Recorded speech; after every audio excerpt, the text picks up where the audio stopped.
4. Still Life and Motion Pictures, 1922. Let us return to Abby, however. Abby became an important character in my life for many reasons, as I will illuminate it in time. But the point of introducing her at this stage is how important she was in influencing my love of fictional art. I'll tell you.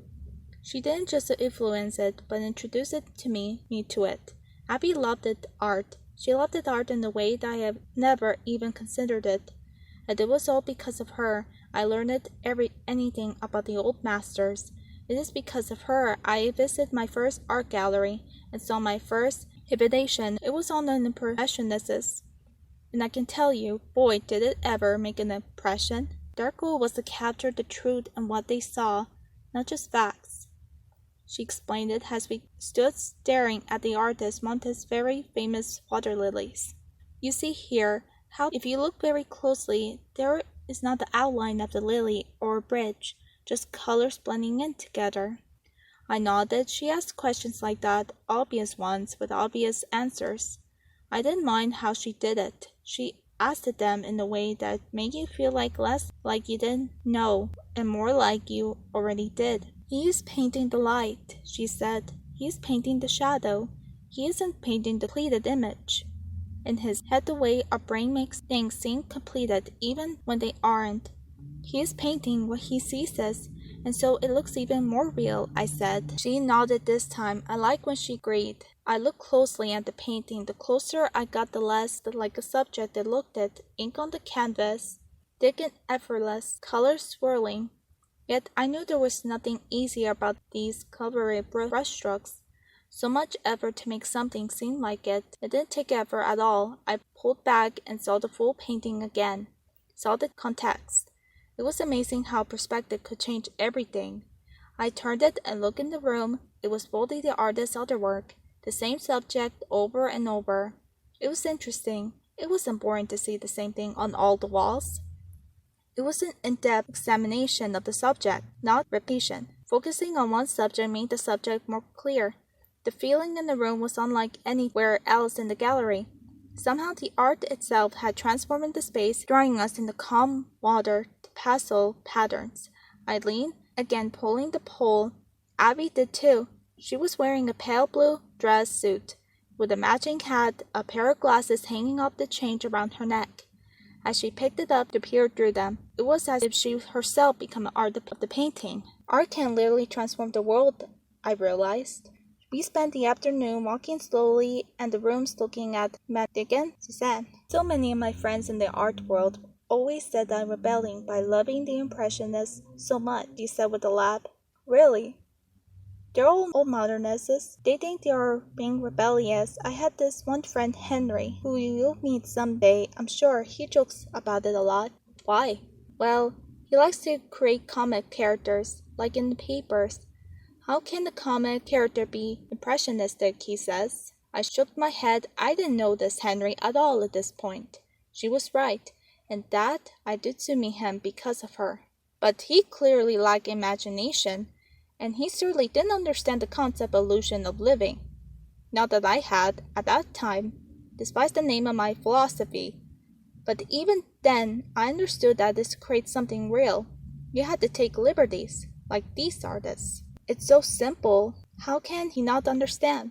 I said with a sigh. He has a gut instinct about things. Understanding isn't always necessary. I appreciated that she defended his honor in that way. A friend does that. At the same time, sometimes that kind of blind loyalty frustrated me. I always have issues with people who try to insist that some other person with some mediocre skill was a gifted talent. That's not to say that Henry didn't have abilities, but some people are a workaday people, not the creators, the inspired, the geniuses. Regardless, it was because of Abby I took the odd art classes, usually late night ones, taught by failed artists who couldn't afford to do anything but teach students who have no real talent. Obviously, Abby and I were exception. But after a few classes, despite how quickly I grew as an artist and the potential I had there wasn't that something inside me that told me this is what I should be doing. I had skills. I could have been a classic painter. I could have been the head of the art department at my studio. But I chose to hire those who had solid work ethics. even they were not some quite remarkable talented. I was fine not being the great artist, even though I easily could have been. Heck, even those rare occasions. People would say that Henry created Bendy, Boris, or Alice because they had met him once, and he's spoken about the creation process with them. I was happy to let people think it. A man who is insecure himself doesn't need to set things right. He just lives his life knowing the truth. That being said, I did invented all the cartoon characters at the studio. That goes without saying. They are mine. My inspiration, based on my life experiences. Anyone who says anything definitely is lying or has been lied to. Other illusion of living. Sometimes life can take the form of the truth, so well that the truth melts away, leaving falsehoods in its place. At the same time that Abby was introducing me to art, I had discovered the love of something else. By myself, I had discovered the love of film. It makes sense. Movies were the next step in the evolution of vaudeville. After all, in fact, many of the actors on the vaudeville stage made their way onto the big screen, like the great Fred Astaire, and, of course, the king of comedy himself, Charlie Chaplin. But film did something theater could not do. I could magnify evolution of living of 1,000. I was not there, I have only heard the story, so whether or not it is true is quite something else. But surely you have to. At the time of a film by Gustave and Louise Lumiere was shown of the train coming into the station. This is the first time anyone has seen the film of such a thing. And legend goes the audience got up out of their seats and ran in fear. That was how strong the evolution of something real was for them. And whether or not the story is real is irrelevant. We still know of people who jumped out of their seats during a scare or cried when the moment has been tragic. The illusion is not an illusion anymore when the feelings are so real. Oh, how I love and still love movies. And those that I was watching back then, the silent films, they were kind of magic that will never truly be replicated. I saw them all the famous ones you ever heard of, from the back in the day Ola Chaplin's films, his physical comedy, along with the great Buster Keaton's, was the enormous influence of the Bendy cartoons. As I'm sure you could tell, I wasn't just interested in comedies. No, there were the dramas too. I was particularly fond of the Longer. I do love a good thriller and mystery, and of course the epics as they called them, like the Great Ben Hare. Anything that could provoke big emotions in the audience. Thrills, fear, laughter, tears, those were my go-to films. There was also Berserk. A Trip to the Moon has been an iconic film's history. I'm sure you are at least familiar with the image of the rocket ship poking the eye of the moon with a human face, and was even at the time of the historical film having come out when I was 1 year old in 1902.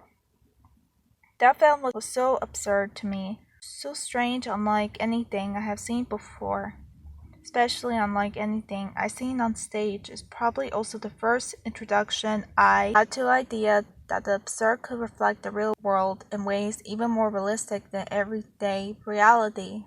I wonder, as I went to see these films, should I make movies myself? It didn't feel quite right despite my newfound love of them. Something inside me just didn't hold my interest. The special spark deep within wasn't there yet. I'll tell you, the spark is magic for me. This has led me in the right direction every time. I was starting to rely on it more than ever, and I trusted in what it's telling me now. Films were magic, but I was looking for something more. I rarely took friends with me to see movies, preferring to go alone. I enjoyed the solitude, and I enjoyed disappearing into films without commentary for anyone else. I didn't want to wonder what anyone else was thinking while I was watching. I definitely had no interest in discussing what I was watching while watching it. There should be a law that if you're caught speaking while watching a film, you're immediately thrown out and banned from the theater. If you think watching films now is bad with those teenagers and kids up in the gallery, imagine what it's like watching silent films where folks felt they could add whatever comments they wanted, whenever they wanted, even making up their own dialogue. It was exhausting. I don't mind telling you. Films were the pinnacle for me. They still are. After all, cartoons are films themselves. I only wish these days I had the time to see them more often. not just at the visual premiere I invited to, but work is more important, especially my work. I would rather create than consumed. I have a message to send the world, and that takes priority.